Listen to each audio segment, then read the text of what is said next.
Hello, hello and welcome. We are 9 little Aussies living in the USA, building a home where we all belong. Where gardens are cultivated, real food is celebrated, agrarian living is reclaimed, where we choose to walk with wonder and faith, eyes wide open to the beauty of life. Where stories and rhyme are a tether that anchor our hearts to the ancient landmarks our fathers have left for our learning, and where all weary souls may find comfort and rest.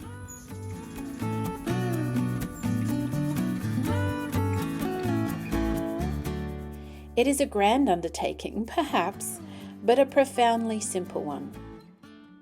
I invite you to join us as we reach for the stars with our feet firmly rooted in love and God's good earth.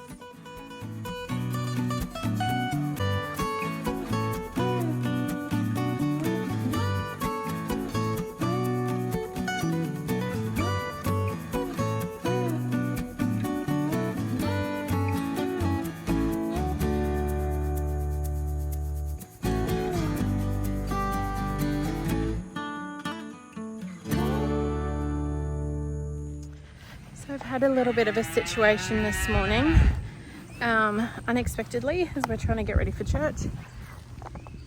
Matilda has busted into the barn and eaten over half a bale of alfalfa. So she is a bit bloated.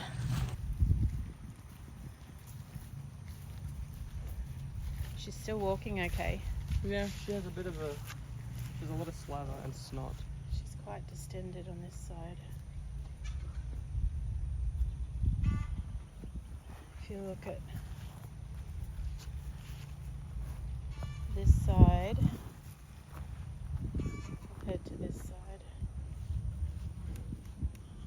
She's a lot of snot. Has she? Yeah, see, that's her. She's having trouble with her breathing. Alright, let's try this again. So I'm mixing bicarb. I just got this sodium bicarbonate. Got it at Azure Standard with some warm water. And I did try to put it down her throat with this. This is the biggest syringe I've got. It's actually a people syringe, but a big one. And it's totally not really working. So our eldest has run into town to Tractor Supply to try and get a bigger one. So I have my little concoction of bicarb. I wasn't sure what to do. We have some friends who have cows, and they dealt with cattle for years, so I called them, and they're the ones that said to mix this up and get a big syringe and try and get it down her throat and to keep her walking. So when we first discovered it, so I guess she has pushed down the wooden barrier that we had put in place at the barn. She's through the night. We don't know how long ago. She's definitely looking quite distended on the one side, but she doesn't look like distressed or uncomfortable. But she has, in the last 30 minutes, started like salivating and like snot coming out her nose, which is another sign of her airways. She's trying to get more oxygen. So while I wait for Isaiah to come back with the big cattle syringe, I'm going to keep trying with this human syringe, and we're going to keep trying to walk her. The other thing they said to do is run her up and down like a ramp or like on an incline that will naturally try and work at pushing the gas out. What is that, Mom?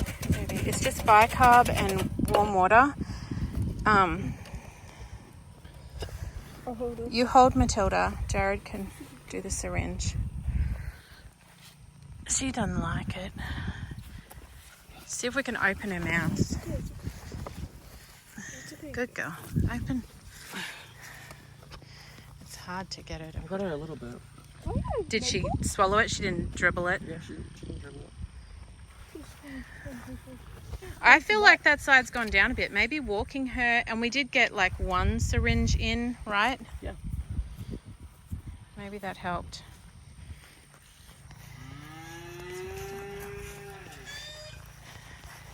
We're walking her down here. This is an old pile of wood chips, and the kids were using it as a shooting range. It's all kind of decomposed though. Jared had the idea of walking over it, which is really good because it gets her up on the incline.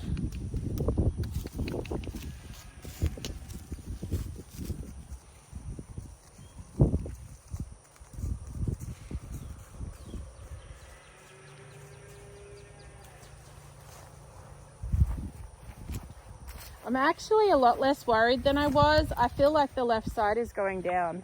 Yeah, I did too. You want to do one more? And she's still, yeah. And she's still walking fairly freely. She is salivating a bit at the nose, aren't you, Missy? It's naughty to break into barns and eat all the alfalfa. It is naughty. Not good for you.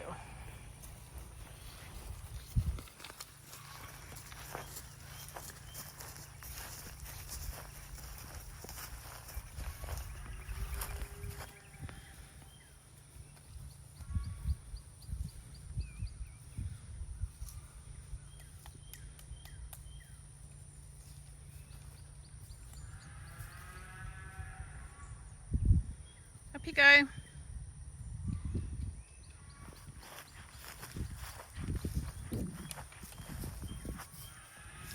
That's a girl. Get that body moving. Cleo's not too happy about being still locked up, are you, sweetie? We're just trying to keep her moving around.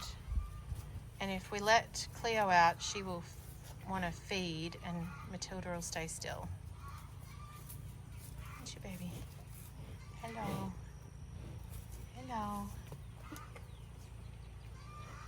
So this is where we had this board blocking off this entrance to the barn, which is an old roller door that doesn't work properly, and we had it blocked off with that board, which has been working for weeks and weeks, but she had pushed it. It was laying down flat on the ground. She just walked over the top of it, walked in here and helped herself. So we estimate that she ate more than half a bale. Not a full bale, but more than half a bale, and made a mess of everything. My husband cleaned it up, but there was poop and hay spread everywhere in here. My son bought this drenching syringe from Tractor Supply, which actually made a massive difference. We didn't really get good footage of doing this because we accidentally had it on a time lapse, but it did make a big difference, and we were able to fully drench her with the mixture.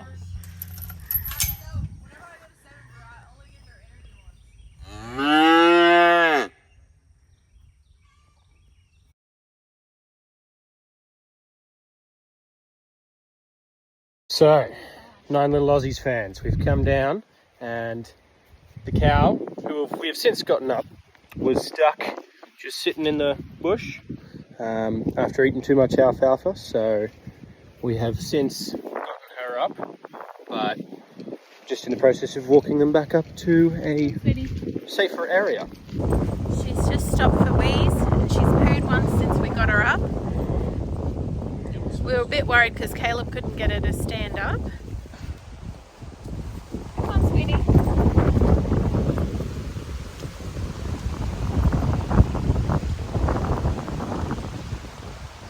Sweet. Her breathing is a little heavy. I think we're going to leave her. She's up.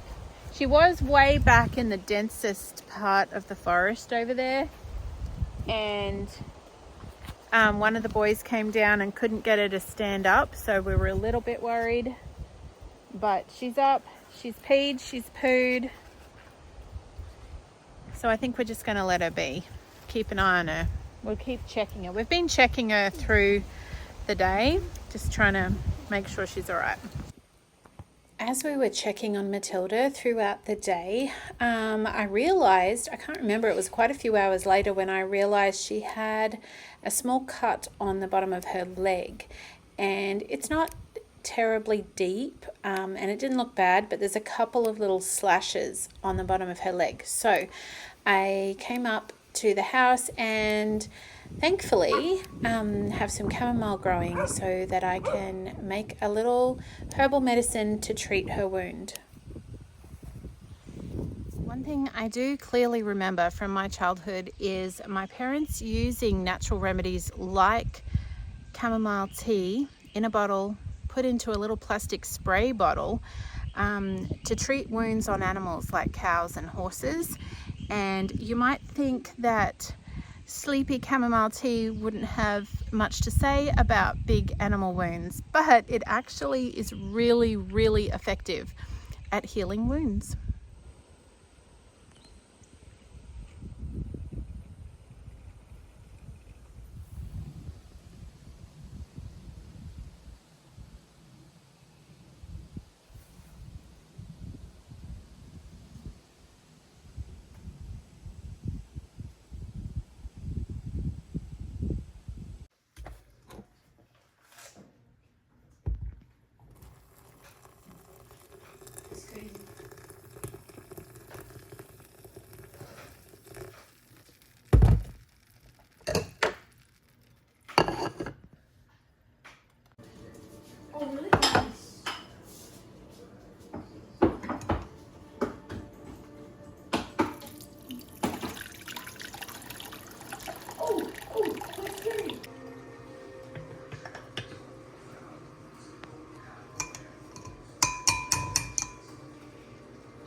It is starting to rain, but I'm still going to try and put some of this on her.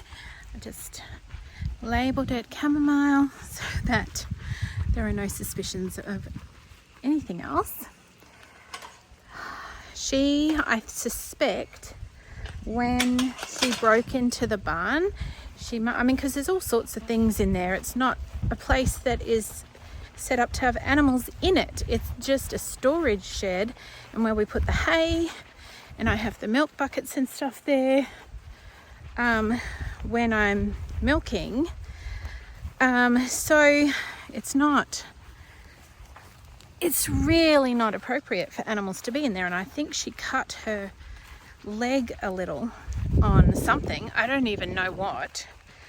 So I'm going to find her and put some of this spray on her. I'm sure that will help. I spy her over there. Got a lot of this buttercup come up again this year, but there's a lot of other good forage in here as well, so we don't have to worry about it. I'm glad to see her up and quietly grazing. That does make me happy. Okay, we're going to check her leg. Where is it? Here is this cut. Hey baby, hello. And it's not hot, it's warm now, it's not too hot. So I'm just gonna give it a spray. She's obviously not too distressed. So I think that bicarb soda and walking her around this morning has done the trick. I will just keep that on hand and we will spray that little wound. It's not too serious, but we'll spray it every time we milk her until it's all better. Won't we, girl?